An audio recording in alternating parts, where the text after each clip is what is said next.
نعم اللہ مولا و نعم النصیر، حسبنا اللہ و نعم الوکیل۔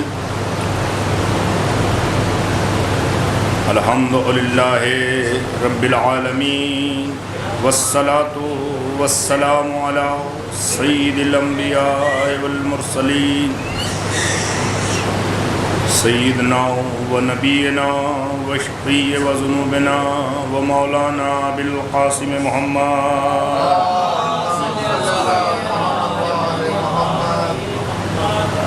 و آلہ طیبین الطاہرین المعصومین المظلومین۔ اما بعد فقد قال اللہ تبارک و تعالی فی محکم کتابہ المجید وهو اصدق الصادقین۔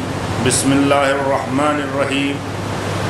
قال رسول اللہ صلی اللہ علیہ وآلہ وسلم: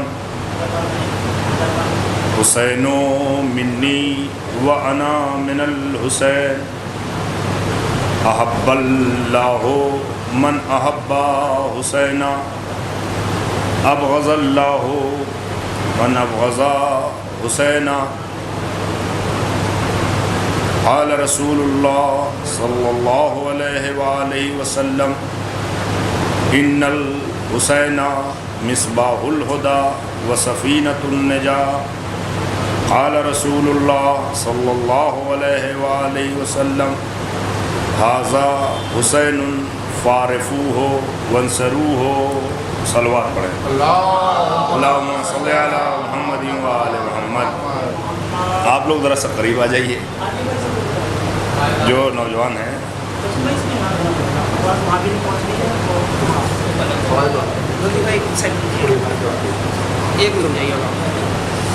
درود پڑھیں آپ آواز بلند۔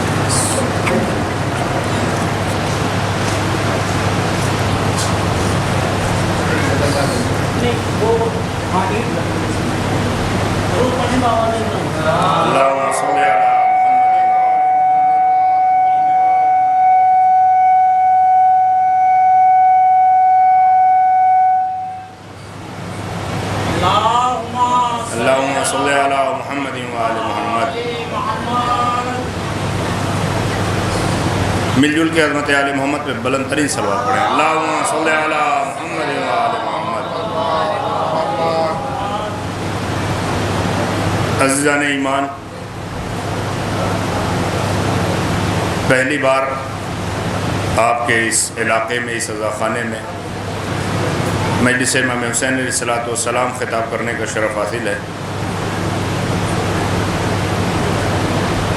نوجوانوں سے گزارش ہے اور بچوں سے کہ خاص توجہ فرمائیں گے۔ یہ قوم کے چھوٹے چھوٹے بچے یا نوجوان ماشاءاللہ، آپ ہر سال یہ دیکھتے ہیں کہ محرم آتا ہے۔ محرم جب آتا ہے تو ہر سال ہمیں دعوت فکر دیتا ہے۔ محرم نام ہے سوئی ہوئی قوموں کو جگانے کا۔ محرم نام ہے بے دینوں کو دیندار بنانے کا۔ محرم نام ہے بھائی چارے کا۔ محرم نام ہے محبت کا، مانوتا کا درس دینے کا۔ محرم نام ہے بے عمل کو باعمل بنانے کا۔ محرم اور عزاداری امام حسین علیہ السلام اسے کہتے ہیں کہ جو بکھرے ہوئے لوگوں کو ایک جگہ جوڑ دے۔ عزاداری امام حسین علیہ السلام یک جہتی پیدا کرتی ہے۔ عزاداری امام حسین علیہ السلام دلوں سے نفرتوں کو ختم کرتی ہے. عزاداری امام حسین علیہ السلام ہمیں بیدار کرتی ہے. عزیزان ایمان، ہم اپنے نفس کا، نوجوان میری طرف توجہ فرمائیں، کہ عزاداری امام حسین علیہ السلام ہمیں ایک دعوت فکر دیتی ہے، ہمیں سوچنے پہ مجبور کرتی ہے، ہمارے ذہنوں کو جھنجھوڑتی ہے، ہمیں بیدار کرتی ہے. اس عزاداری امام حسین علیہ السلام نے بکھری ہوئی قوموں کو یکجا کیا ہے. اس عزاداری کے ذریعے ہم نے بڑے بڑے مرحلے کو طے کیا ہے. اس عزاداری کے ذریعے ہم نے دین کے تمام پیغامات اور احکامات کو دنیا تک پہنچایا ہے. تو لہذا ہم اس عزاداری کے تقدس کو، اس کی اہمیت کو، اس کی عظمت کو، اس کی سربلندی کو برقرار رکھنا یہ ہمارا شرعی فریضہ ہے. یہ ہمارا شرعی فریضہ ہے کہ ہم اس عزاداری کو برقرار رکھیں. عزاداری امام حسین علیہ السلام اللہ کی عظیم نعمتوں میں ایک نعمت ہے. جسے اللہ توفیق دیتا ہے وہ امام حسین علیہ السلام کی عزاداری برپا کرتا ہے. دنیا میں بہت سی قومیں ہیں، بہت سے لوگ ہیں، مگر ہر کوئی امام حسین علیہ السلام کی عزاداری نہیں کرتا. عزیزان ایمان، بہت سے لوگ تو یہ کہتے ہیں اتنا خرچ کرنے کی کیا ضرورت ہے. ہم یہ کہتے ہیں تمہیں تکلیف کیوں ہوتی ہے. جو لوگ یہ کہتے ہیں کہ محرم میں اتنا خرچ کرنے کی کیا ضرورت ہے، ہم ان سے پلٹ کے یہ کہتے ہیں کہ تمہیں تکلیف کیوں ہوتی ہے. اس لیے کہ اللہ یہ کام، یہ عزاداری، یہ محرم، یہ خدا کا کام ہے، یہ خدا کا وعدہ ہے. آپ میری بات پہ توجہ فرمائیں. اس لیے کہ امام حسین علیہ السلام نے خدا کے لیے جو کچھ تھا سب قربان کر دیا. تو اللہ پر یہ فرض ہے کہ قیامت تک حسین کا تذکرہ ہوتا رہے. صلوات پڑھیں عظمت آل محمد. اب جو اللہ والے ہیں، جملے کی قدر کیجئے گا اور یہ نوجوان ذرا صاحب بولتے رہیں. اب جو اللہ والے ہیں وہ حسین کی عزاداری کرتے ہیں. جن کا تعلق خدا سے ہے، جن کا تعلق رسول سے ہے، وہ حسین کی عزاداری کرتے ہیں. ہر کسی کے نصیب میں امام حسین علیہ السلام کی عزاداری نہیں ہے. یہ کربلا ہمیں بیدار کرتی ہے، یہ کربلا ہمارے ذہنوں کو جھنجھوڑتی ہے، یہ کربلا ہمیں دعوت فکر دیتی ہے. یہ کربلا، یہ محرم، یہ عزاداری ہم اپنے نفسوں کا، اپنی ذات کا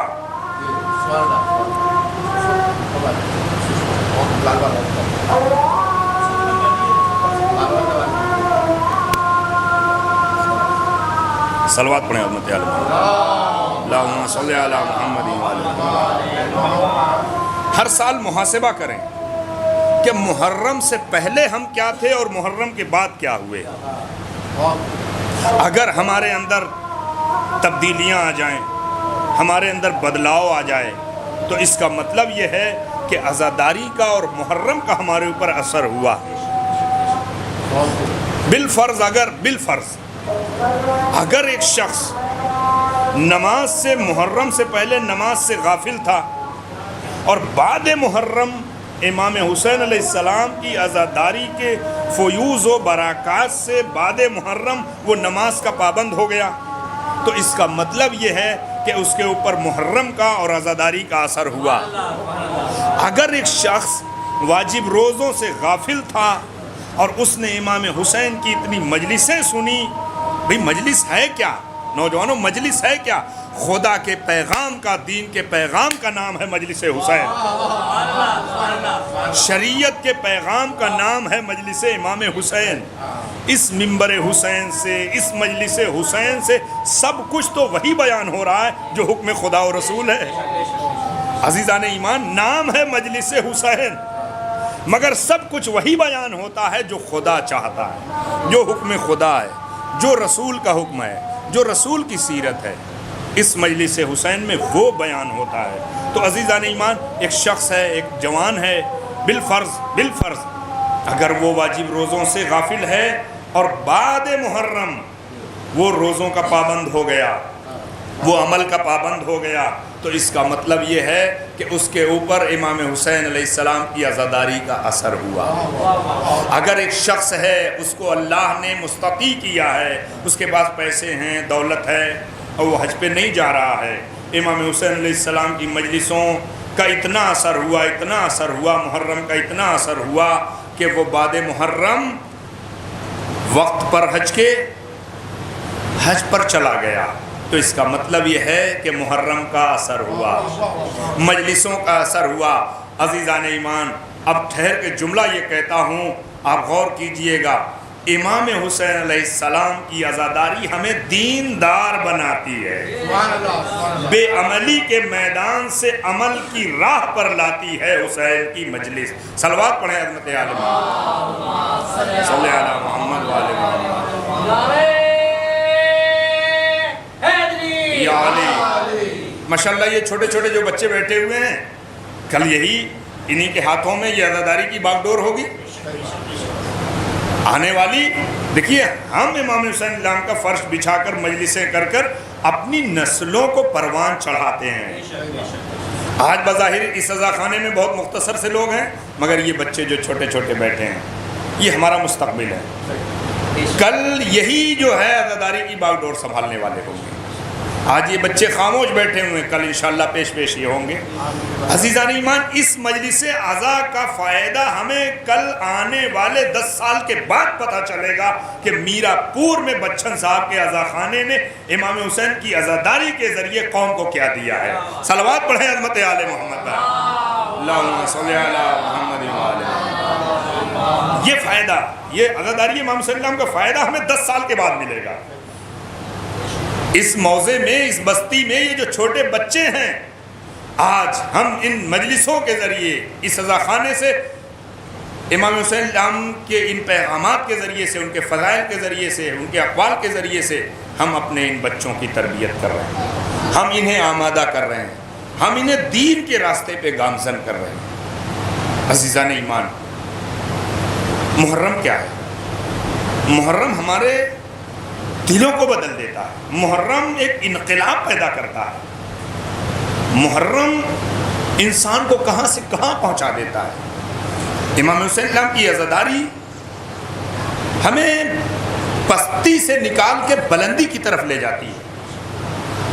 اگر کسی بستی میں بالفرض نا اتفاقیاں ہیں اور محرم کے ذریعے سے وہ نا اتفاقیاں دوستیوں میں بدل جائیں، تو اس کا مطلب یہ ہے کہ حسین کی عزاداری کا اثر ہو رہا ہے، گہرا اثر ہو رہا ہے دلوں پر۔ یہ ہے عزاداری امام حسین السلام، یہ ہے امام حسین علیہ السلام کا محرم۔ محرم سب سے پہلے ہمیں خود دعوت عمل دیتا ہے کہ آپ اپنے اندر تبدیلیاں پیدا کیجیے، آپ خود صاحب عمل بنیے۔ عزیزان ایمان، مجلسوں کو حکم خدا و رسول سمجھ کے کیا کیجئے، اس لیے کہ اس مجلس کی بنیاد ایک امام معصوم کے سامنے رکھی گئی ہے، ایک عالمہ غیر معلمہ نے رکھی ہے۔ مجلسوں پہ سب سے بڑی دلیل کیا ہے ہمارے پاس؟ یہ جو ہم مجلسیں کرتے ہیں، ہمارے پاس دلیل کیا ہے؟ دلیل یہ ہے کہ اس مجلس کی بانی کا نام ہے زینب کبریٰ بنت علی۔ یہ مجلس جو رکھی گئی ہے وہ ایک امام معصوم علی بن الحسین سید سجاد کے سامنے۔ آئیے تشریف لائیے، صلوات پڑھیں، اللہم صلی علی محمد وآل محمد۔ تو اس مجلس پر نص معصوم ہے، مجلس امام حسین علیہ السلام پہ نص معصوم موجود ہے۔ یہ شیعہ عزاداری جو کرتے ہیں، بہت سے لوگ اعتراضات بھی کرتے ہیں، ان کے پاس اعتراضات کی کوئی گنجائش نہیں ہے، اس لیے کہ ہم شیعوں کا ایمان اور عقیدہ، تشریف لائیں، صلوات پڑھیں حضرات، اللہم صلی علی محمد وآل محمد، مل جل کے بلند آواز میں صلوات پڑھیں، اللہم صلی علی محمد وآل محمد۔ یہ نص معصوم موجود ہے۔ جناب زینب سلام اللہ علیہ نے جب اس کی بنا رکھی تو امام علی بن الحسین سید سجاد کی آنکھوں کے سامنے ایک امام وقت کے امام کی موجودگی میں اس سزا کی بنیاد رکھی گئی ہے۔ اب آپ دیکھیے، جناب زینب نے خلوص سے، کس نیت سے اس عزا کی بنیاد رکھی تھی کہ دنیا کا کون سا ایسا ملک ہے، دنیا کا کون سا ایسا شہر ہے، دنیا کی کون سی ایسی بستی ہے کہ جہاں حسین کی عزاداری نہیں ہو رہی ہے۔ جناب زینب سلام اللہ علیہا کے دست مبارک میں کتنی برکتیں تھیں کہ ایک مجلس شہزادی نے کی پوری دنیا میں ہر شہر سے، ہر ملک سے یا حسین کی آواز گونج رہی ہے۔ اب سمجھ میں آیا کہ زینب شریکت الحسین کیوں ہیں۔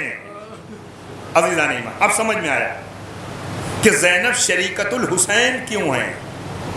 اس لیے کہ حسین کے مقصد کو ہر گھر تک جس ذات نے پہنچایا ہے وہ ذات زینب ہے۔ صلوات پڑھیں عظمت آل محمد، اللہم صلی علی محمد و آلہ۔ عزیزان ایمان، تو قیامت تک یہ مجلسیں ہوتی رہیں گی، اس لیے کہ حسین کی بہن شریکت الحسین، شریک مقصد حسین، شریک بقائے مقصد حسین، مقصد حسین کی ضامن مریم کربلا جناب زینب نے اس عزا کی بنیاد رکھی ہے۔ زینب وہ عالمہ غیر معلمہ ہیں کہ وقت کے امام نے بھی جن سے مشورے کیے ہیں۔ اب آپ سمجھیے کہ جناب زینب کی کیا عظمت ہے۔ عزیزان ایمان، جناب زینب سلام اللہ علیہ نے جب یہ کربلا کا واقعہ امام حسین اسلام کے سامنے پیش کیا گیا خدا کی طرف سے عالم نور میں، عالم انوار میں، تو سارے امتحانات کا وعدہ امام حسین علیہ السلام نے خدا سے کیا۔ زینب اس وقت سے، جناب زینب کا نور اس وقت سے شریک مقصد حسین تھا۔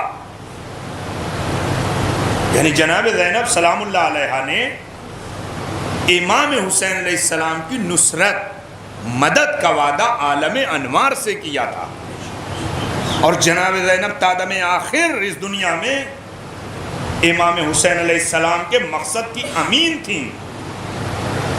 گھر گھر میں کربلا کو جناب زینب نے پہنچایا ہے۔ یہ یہاں تک جو کربلا آئی ہے، یہ کربلا نے جو آج کربلا نے ہمیں اکٹھا کیا ہے، کربلا نے ہمیں یہ دستور دیے ہیں، کربلا نے یہ ہمیں آداب سکھائے ہیں، کربلا نے یہاں ہمیں جوڑا ہے، کربلا نے ہمیں یہاں بٹھایا ہے، کربلا نے ہمارے درمیان محبت پیدا کی ہے۔ تو یہ کربلا کو کس نے ہم تک پہنچایا؟ تو سمجھ میں آتا ہے کہ وہ ذات زینب، وہ ذات زینب ہے کہ جس نے ہر گھر میں، ہر دل میں، ہر آنکھ میں، ایک ایک آنکھوں میں کربلا ہے، ایک ایک دل میں کربلا ہے، ایک ایک روح میں کربلا ہے۔ یہ کس کی وجہ سے ہے؟ یہ زینب کی وجہ سے ہے۔ عزیزان ایمان، جب آقا نے سفر کیا، مدینے سے تیاریاں کی، عباس ابن عبد المطلب، بھئی آپ غور کیجئے، سوچئے، فکر کیجئے، جنہیں آپ ابن عباس کہتے ہیں، عباس ابن عباس، وہ عباس کے لڑکے ہیں، رسول اللہ کے چچا زاد بھائی ہیں، خاندان کے ہیں، بنی ہاشم ہیں۔ آپ سوچئے، بنی ہاشم، امام حسین اسلام کے خاندان کے ابن عباس، عبداللہ ابن عباس گھر کے ہیں، وہ امام حسین اسلام کے پاس آتے ہیں اور کہتے ہیں مولا آپ یمن چلے جائیے، وہاں آپ کے بابا کے چاہنے والے شیعہ بہت ہیں، وہ آپ کی مدد کریں گے، آپ کی نصرت کریں گے، آپ کا ساتھ دیں گے۔ تو امام نے فرمایا کہ میں مدینے سے جو نکل رہا ہوں، اچھا امام جو دین بچانے کے لیے نکلے ہیں، کیوں؟ اس لیے کہ یزید ملعون نے اللہ کے خلاف اعلان کیا تھا۔ بہت توجہ رہے، یزید سب سے بڑا جو دشمن تھا وہ خدا کا دشمن تھا۔ یزید سب سے بڑا جو دشمن تھا وہ خدا کا دشمن تھا، اور امام حسین علیہ السلام جو دین بچانے کے لیے نکلے، گویا خدا کے لیے نکلے۔ یعنی اس پورے مدینے میں، پورے شہر میں، آپ سوچئے یہ مدینہ کیا ہے؟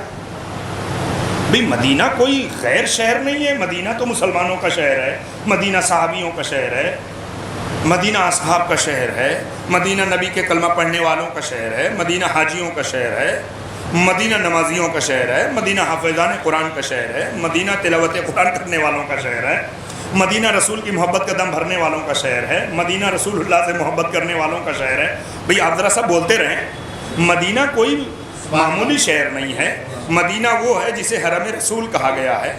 اس مدینے میں رہنے والا، اس مدینے میں ابھی وہ بھی موجود ہیں جنہوں نے رسول کے اقتداء میں نماز پڑھی ہے، رسول کے حق پہ بیعت کی ہے، رسول کو دیکھا ہے، رسول کے ساتھ نماز پڑھی ہے، رسول کے ساتھ حج کیا ہے، جو امام حسین السلام کی عظمتوں کو بھی جانتے ہیں۔ یہ ایسے لوگ بھی موجود ہیں جنہوں نے امام حسین السلام کو رسول کے دوش پہ دیکھا ہے، رسول کی پشت پہ دیکھا ہے، حالت سجدہ میں پشت رسول پہ دیکھا، سب موجود ہیں۔ ایسے لوگوں سے مدینہ بھرا ہوا ہے، یا وہ گزر گئے ہیں، ان کی اولادیں ہیں جنہوں نے سارے مرتبے امام حسین السلام کے دیکھے۔ اب جب یزید نے خدا کے دین کے خلاف اعلان کیا، یزید نے رسول کے خلاف اعلان کیا، اللہ کے خلاف اعلان کیا، قرآن کے خلاف اعلان کیا، یزید کیا کہہ رہا تھا؟ نہ کوئی وحی آئی ہے، نہ کوئی پیغام الہی آیا ہے، یہ خدا کے خلاف بول رہا تھا، قرآن کے خلاف بول رہا تھا۔ قرآن کافی کہنے والوں سے میں ایک سوال کر رہا ہوں جو یہ کہتے ہیں قرآن کافی ہے، جب یزید قرآن کے خلاف بول رہا تھا تو مدینے میں کیا کوئی حافظ قرآن موجود نہیں تھا جو یزید کے خلاف بولتا؟ آپ بتائیے، لمحے فکریہ ہے، غور کرنے کی بات ہے کہ نہیں ہے؟ اسی مدینے سے تو آواز گونجی تھی ہمیں قرآن کافی ہے، اور یزید کہہ رہا تھا نہ کوئی وحی الہی آئی ہے، نہ کوئی قرآن اترا ہے۔ تو بتائیے، قرآن کے خلاف اعلان ہو رہا تھا اور مدینے میں حافظان قرآن چپ تھے، تو اس کا مطلب یہ ہے کہ ان کی زبانوں پہ قرآن تھا، ان کے دل میں قرآن نہیں تھا۔ پورے مدینے سے کوئی نہیں نکلا، اکیلے حسین ابن علی علیہ السلام نکلے۔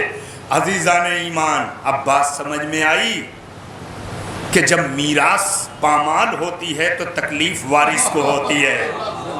حسین خدا کے دین کے وارث تھے، حسین نبی کے وارث تھے۔ امام حسین السلام نے کہا کچھ بھی ہو جائے، گھر لٹ جائے، اولاد قربان ہو جائے، مگر نبی کا دین پامال نہیں ہو سکتا، خدا کا دین نہیں پامال ہو سکتا، حرمت قرآن نہیں پامال ہو سکتی۔ اس لیے حسین خدا کے دین کے وارث تھے، نبیوں کے وارث تھے، رسولوں کے وارث تھے۔ حسین وقت کے امام تھے، حسین قرآن کے وارث تھے۔ کچھ بھی ہو جائے، تنہا ہیں تو تنہا صحیح، لشکر نہیں ہے تو نہیں صحیح، فوج نہیں ہے تو نہیں صحیح، ساتھ دینے والے نہیں ہیں تو نہیں صحیح، مگر حسین اٹھے، اس لیے حسین وارث دین تھے۔ عزیزان ایمان، ابن عباس کہہ رہے ہیں، عبداللہ ابن عباس، مولا آپ یمن چلے جائیے۔ مولا نے فرمایا میں نانا کی امت کی اصلاح کے لیے نکلا، میں اپنے بابا علی مرتضیٰ کے شیعوں کی نصرت کے لیے، اصلاح کے لیے نکلا ہوں۔ یعنی امام حسین علیہ السلام کا یہ فرمانا بتاتا ہے کہ لوگ خدا کے دین کے راستے سے ہٹ گئے تھے۔ امام علیہ السلام کیا فرما رہے ہیں کہ میں نانا کے امتیوں کی اصلاح کے لیے جا رہا ہوں۔ اس کا مطلب یہ ہے کہ دین میں تبدیلیاں رائج ہو گئی تھیں، دین کا مذاق اڑایا جا رہا تھا، اور پوری امت میں کوئی بولنے والا نہیں تھا۔ اکیلے حسین ابن علی علیہ السلام مدینے سے نکل رہے ہیں۔ اچھا، امام نے فرمایا، محمد حنفیہ کو نائب بنایا، خط لکھ کے دیا۔ پھر امام حسین علیہ السلام سے ابن عباس نے اب جو دوسرا جملہ کہا، مولا اچھا آپ جا رہے ہیں تو جائیے، آپ ان بیویوں کو نہ لے جائیے۔ جناب زینب سلام اللہ علیہ کی عظمت، غور کیجئے میرے نوجوان بھائیوں، زینب شریک مقصد حسین ہیں، اور اس دنیا سے نہیں، عالم انوار سے، عالم انوار سے جناب زینب شریک مقصد حسین ہیں۔ کہتے ہیں، راوی کہتا ہے یہ آواز عبداللہ ابن عباس کی آواز جناب زینب کے کان تک پہنچ گئی۔ شہزادی زینب نے ابن عباس کو بلوایا، گھر کے تھے نا، بنی ہاشم تھے۔ جناب زینب سلام اللہ علیہ کا جو جملہ تاریخ نے لکھا ہے، جناب زینب سلام اللہ علیہ نے سخت لہجے میں عبداللہ ابن عباس سے کہا، عبداللہ ابن عباس مجھے تمہاری عقل پہ حیرت ہو رہی ہے۔ جبکہ عبداللہ ابن عباس مفسر قرآن ہیں، جبکہ عبداللہ ابن عباس حافظ قرآن ہیں، جبکہ عبداللہ ابن عباس مولا علی کے شاگرد ہیں، جبکہ عبداللہ ابن عباس رسول اللہ کے صحابی ہیں، جبکہ عبداللہ ابن عباس مولا علی اور رسول اللہ کے حقیقی چچازاد بھائی ہیں۔ یعنی امام کو وقت پر امام کا ساتھ دینا، بر وقت ساتھ دینا، عزیزان ایمان یہ سب کے بس کی بات نہیں ہوتی ہے۔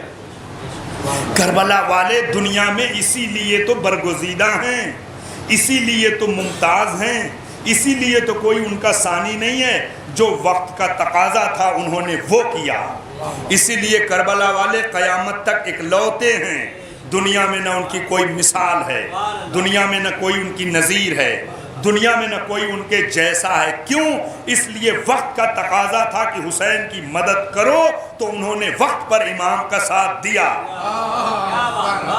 اس وقت کا تقاضا تھا۔ یہ جو 72 نفوس قدسیہ، یہ امام حسین علیہ السلام کے جو 71 اصحاب کربلا میں تھے بروایت معتبرہ، ورنہ بہت سے اصحاب 150 تک 300 تک ملتی ہے کہ امام حسین کے ساتھ شہید ہوئے ہیں۔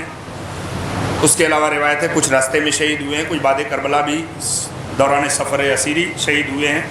بہرحال 72 نفوس قدسیہ، ان میں 71 جناب علی اصغر سے لے کے حضرت عباس تک اور اصحاب اور انصار۔ تو کہتے ہیں ان کا کوئی جواب نہیں ہے قیامت تک۔ دلیل اس کی زیارت ناہیہ میں خود امام نے، وقت کے امام نے سلام کیا ہے۔ پاک ہو گئی وہ زمین جہاں تمہارا خون گرا، بلند ہو گئی وہ زمین جہاں تم دفن ہوئے، نہ تم سے پہلے آنکھوں نے تم جیسا کسی کو دیکھا، نہ تمہارے بعد یہ آسمان تم جیسا دیکھے گا۔ کیا مطلب؟ یعنی وقت کے امام کا ساتھ دینا سب سے بڑی بات ہوتی ہے، سب سے اہم بات ہوتی ہے عزیزان ایمان۔ تو کربلا والے ممتاز ہیں، کربلا والے برگزیدہ ہیں۔ کس لیے؟ انہوں نے اپنے وقت کے امام کا ساتھ دیا۔ جو وقت کا تقاضا تھا، جو حالات کے تقاضے تھے، جو وقت کہہ رہا تھا، جو امام کی مرضی تھی، جو رسول کا حکم تھا، جو قرآن کا حکم تھا، جو خدا کا حکم تھا، انہوں نے وہ کیا۔ انہوں نے وہ کیا جو ان کا مولا چاہتا تھا۔ کربلا والوں نے وہ کیا جو ان کا مولا چاہتا تھا عزیزان ایمان۔ اسی لیے کربلا والے ممتاز۔ جناب زینب نے عبداللہ ابن عباس سے کہا مجھے تمہاری عقل پر حیرت ہو رہی، یہ کوئی معمولی جملہ نہیں ہے، عالم ہے، غیر معلمہ کا جملہ ہے۔ کہا تم بھائی کو بہن سے جدا کرنا چاہتے ہو، میں اپنے بھیا کا ساتھ دوں گی۔ یہ جناب زینب سلام اللہ علیہا کا ایثار تھا، یہ جناب زینب سلام اللہ علیہا صلوات اللہ علیہا کی فداکاری تھی، یہ جناب زینب کی قربانی تھی۔ ارباب ایمان، جناب زینب نے کربلا کا تحفظ کیا ہے، جناب زینب نے کربلا گھر گھر تک پہنچائی ہے۔ یہ اسی حسین کی عزا ہے جو قیامت تک ہوتی رہے گی، قیامت تک لوگ آتے رہیں گے اور حسین کی عزا کا سلسلہ جاری رہے گا۔ اس عزاداری کی وجہ سے ہم ہیں، ہماری وجہ سے یہ عزاداری نہیں ہے۔ اگر کوئی یہ سوچے کہ ہماری وجہ سے عزاداری ہے تو ہماری وجہ سے عزاداری نہیں ہے، عزاداری کی وجہ سے ہم ہیں۔ یہ عزاداری ہماری پہچان ہے، یہ عزاداری ہماری جان ہے، یہ عزاداری ہماری روح ہے۔ تو لہذا اپنے بچوں کو وصیت ہے، نصیحت ہے کہ اس عزاداری کے تقدس کو بچا کے رکھیے، اس عزاداری کو پرانے طرز پہ باقی رکھیے جیسے ہمارے بزرگ کرتے چلے آئے ہیں۔ اس عزاداری کو امام کی سیرت کے مطابق کرتے رہیے، اس لیے کہ جیسے ہمارے امام چاہتے ہیں۔ مجلس ہو تو امام حسین علیہ السلام کے لیے، تبرک بٹے تو امام حسین علیہ السلام کے لیے، ماتم ہو تو امام حسین علیہ السلام کے لیے، گریا ہو تو امام حسین علیہ السلام کے لیے، عزا کا فرش بچھے تو حسین علیہ السلام کے لیے، نظر دلائی جائے تو حسین علیہ السلام کے لیے ہو، جو کچھ ہو وہ خدا کے لیے ہو، جو کچھ ہو عزاداری میں وہ رسول کے لیے ہو، ہمارا مولا ہم سے راضی ہو جائے۔ ہم اپنے نفس کو خوش کرنے کے لیے عزاداری نہ کریں بلکہ اپنے وقت کے امام کو خوش کرنے کے لیے عزاداری امام حسین علیہ السلام کریں۔ صلوات پڑھیں عظمت آل محمد کا، صلی علی محمد و آلہ۔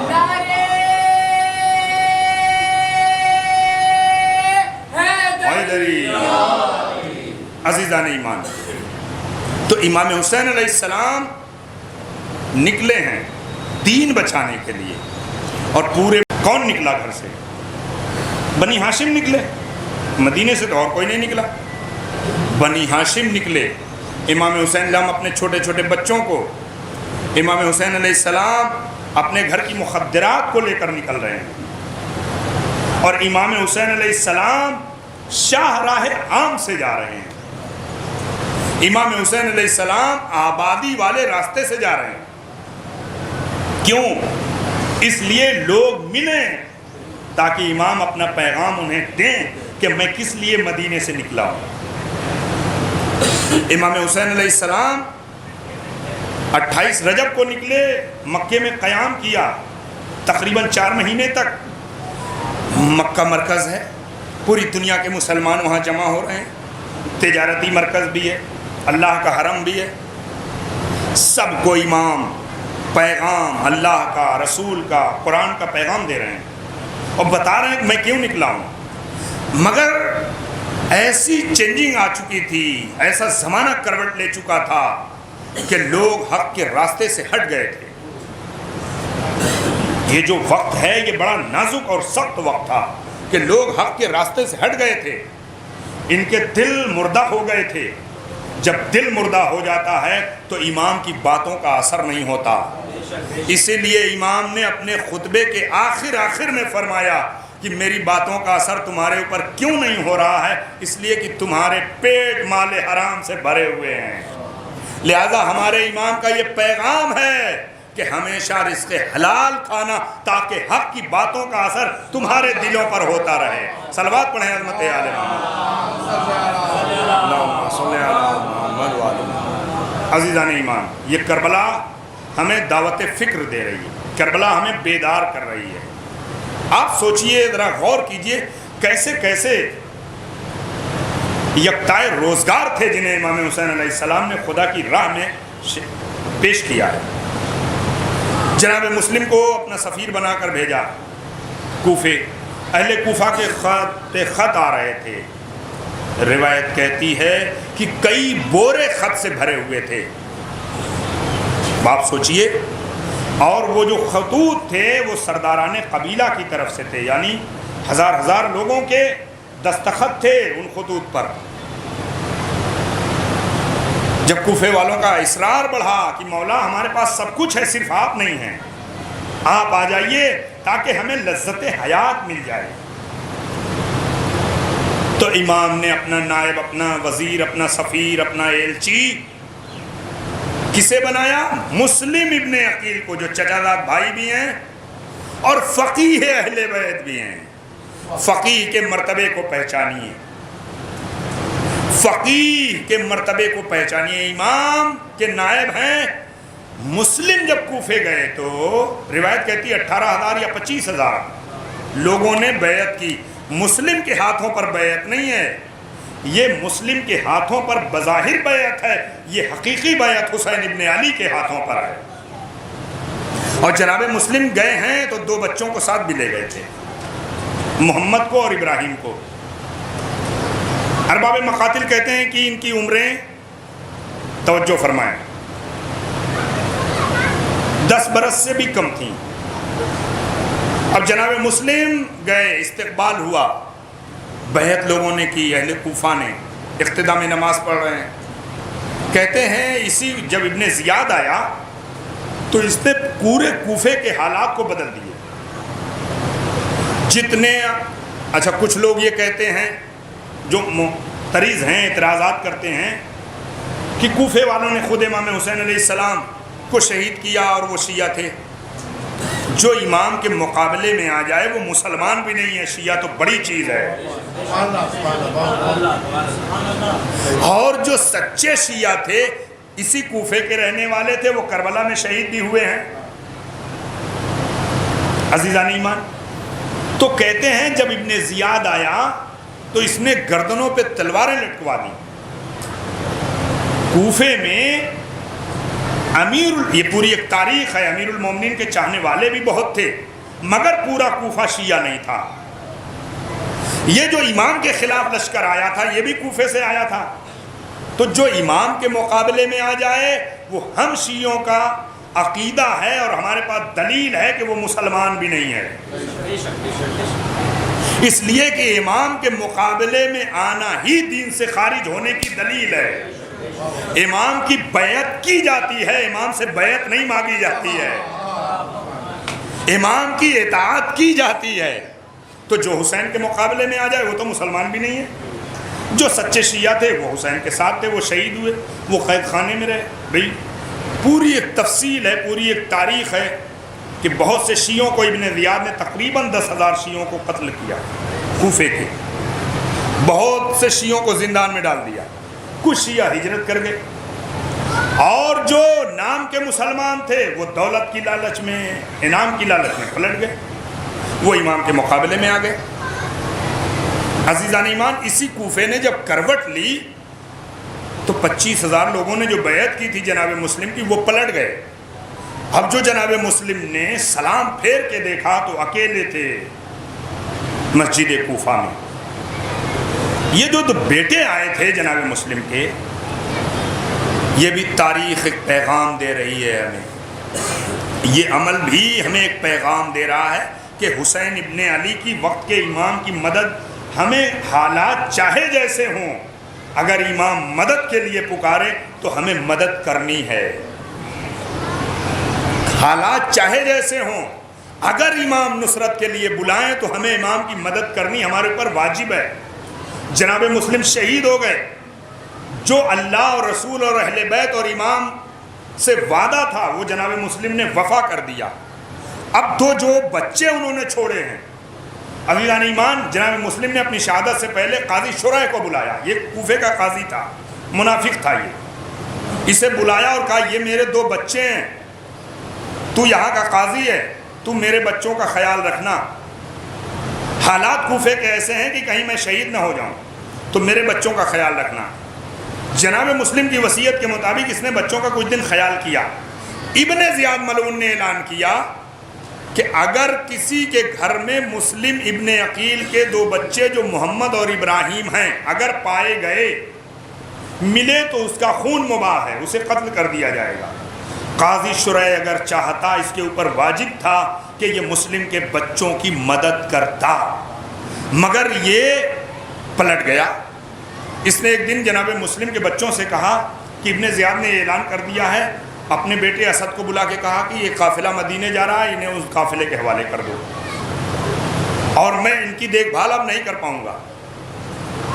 تاریخ کہتی ہے کہ رات کا کافی حصہ گزر گیا تھا، قاضی شرح کا بیٹا اسد ان دونوں بچوں کو محمد اور ابراہیم کو لے آیا، اور وہ قافلہ تیزی سے نکل رہا تھا اور چلا گیا۔ رات کا اندھیرا تھا اور انجان راستہ تھا، کہتے ہیں یہ اپنے گھر چلا گیا، اس کا بیٹا قاضی شرح کا اسد۔ اب یہ دونوں بچے رات بھر جو ہے کوفے کی گلیوں میں اللہ اکبر تلاش وطن میں یتیم مسلم کے تڑپتے رہے۔ کہتے ہیں صبح کا وقت قریب ہو رہا تھا تو ایک کنویں کے قریب تھے، ایک درخت تھا، تو یہ اپنی پورے کوفے میں منادی ہے ابن زیاد ملعون کی کہ مسلم کے بچے جس گھر میں مل جائیں گے اس گھر کے لوگوں کا خون مباح ہے۔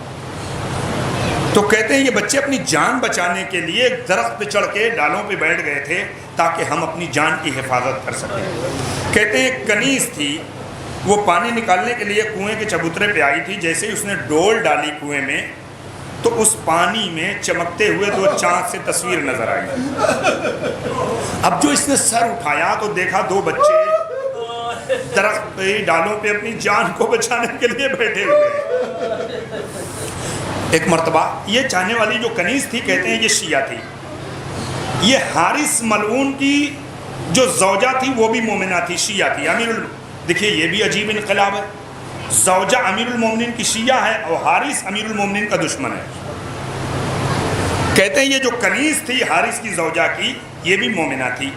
اس نے کہا بچوں تم درخت سے نیچے اتر آؤ، میں علی بن ابی طالب کی شیعہ ہوں۔ بچے درخت سے نکلے، سمجھ گئے کہ ہماری مددگار ہے یہ۔ فرمایا ہم یتیمان مسلم ہیں، ہمارے بابا کو کوفے نے شہید کر دیا، اہل کوفہ نے، ہمارا کوئی مددگار نہیں ہے، ہم اپنی جان کی حفاظت کے لیے اس درخت پر بیٹھے ہوئے تھے۔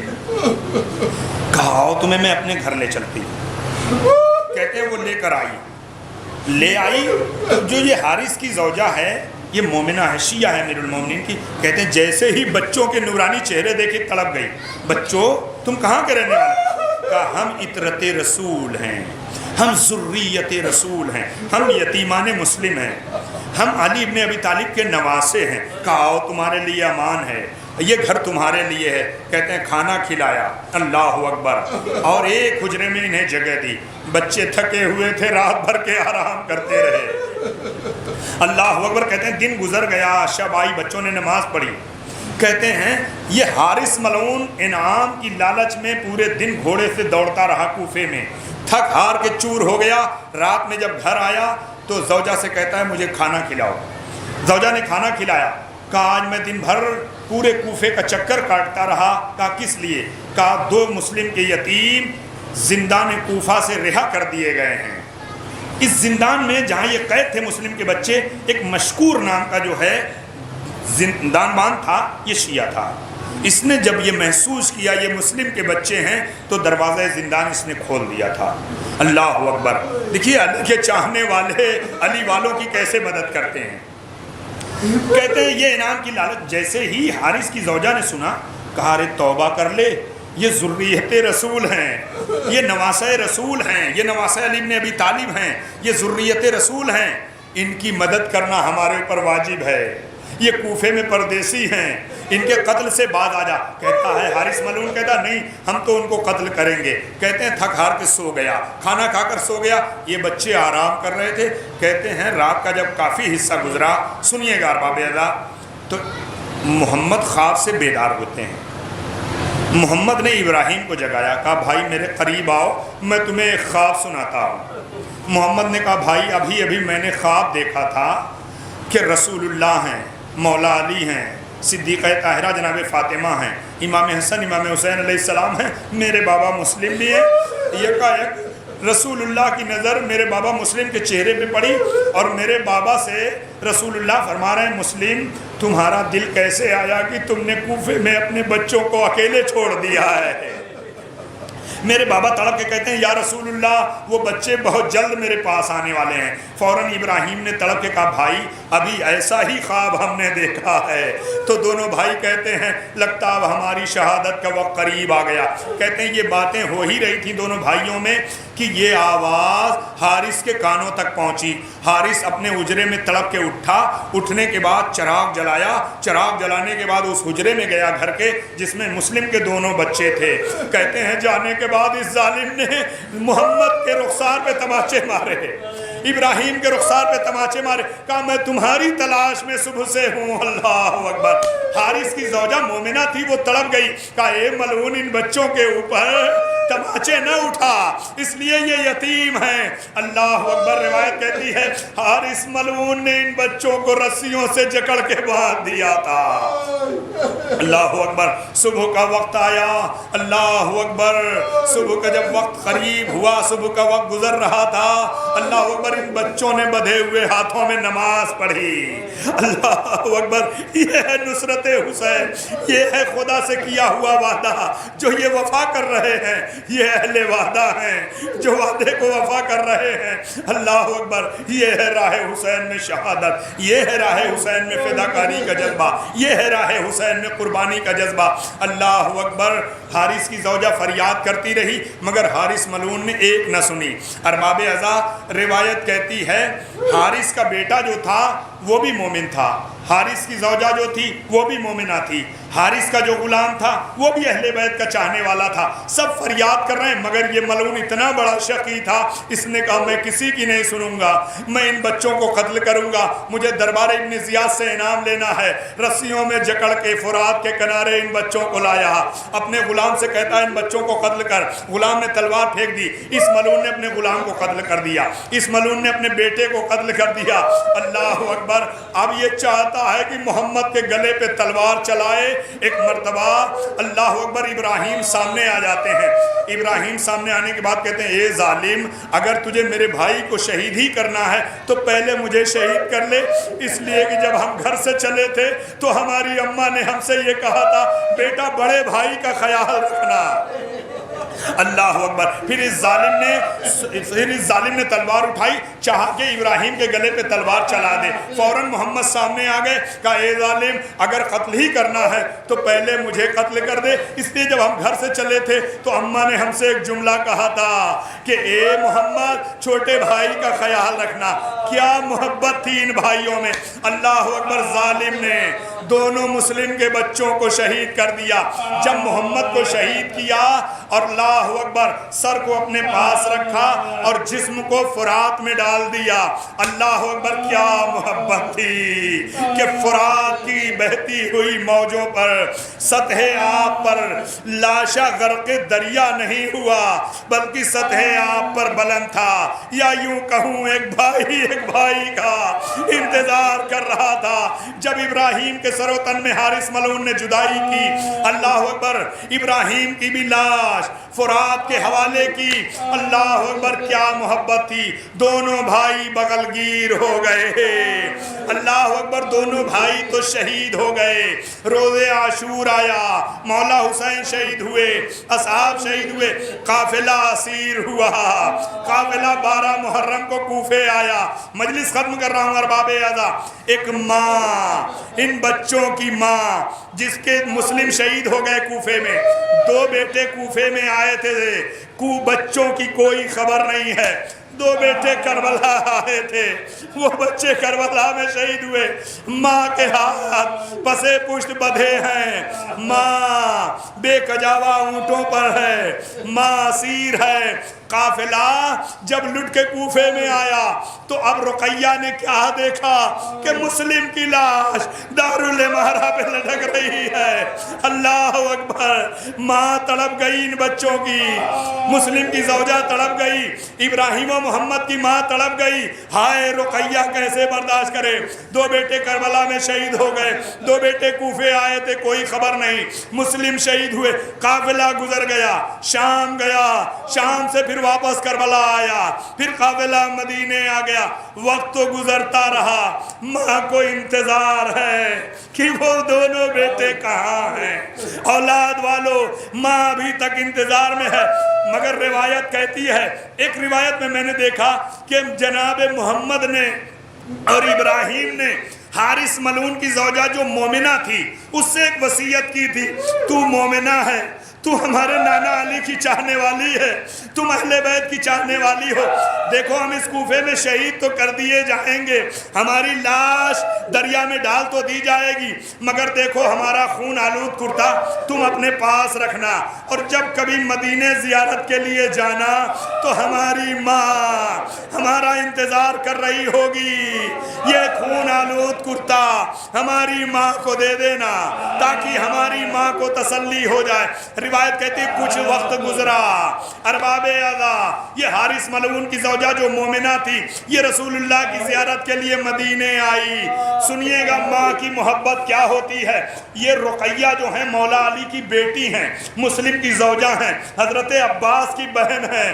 ارباب اعزا, یہ اپنے 2 بچے, انہیں تو معلوم تھا مسلم کوفے میں شہید ہوئے, 2 بیٹے کربلا میں شہید ہوئے, یہ 2 بیٹے محمد ابراہیم, ان کی کوئی خبر اب تک نہیں آئی تھی. یہ انتظار کر رہی تھی شاید میرے بچے اب آ جائیں, شاید میرے بچے اب آ جائیں. یہ ماں کا جذبہ تھا. بچے زندہ ہوتے جب تو واپس آتے. کہتے ہیں وصیت کے مطابق یہ مومنہ جب کوفے سے مدینے آئی, رسول کی زیارت کے بعد اب اس محلے میں پہنچی جو محلہ بنی ہاشم تھا, اس گھر کے قریب پہنچی جو مسلم کی زوجہ کا گھر رقیہ کا تھا. جیسے ہی دروازے پہ یہ پہنچی, گھر کے اندر سے ایک آواز آئی, میرے بچے آ گئے. بچے تو نہیں آئے تھے, بچوں کے خون آلود کرتے آئے تھے. ماں نے بچوں کے خون کی خوشبو محسوس کی. اب جو یہ مومنہ گھر میں داخل ہوئی, واہ ویلا, واہ مصیبتا, واہ حسینہ, ماں تڑپ گئی. ارے میرے لاڈلو, یہ ماں زندہ رہ گئی, تم واپس نہیں.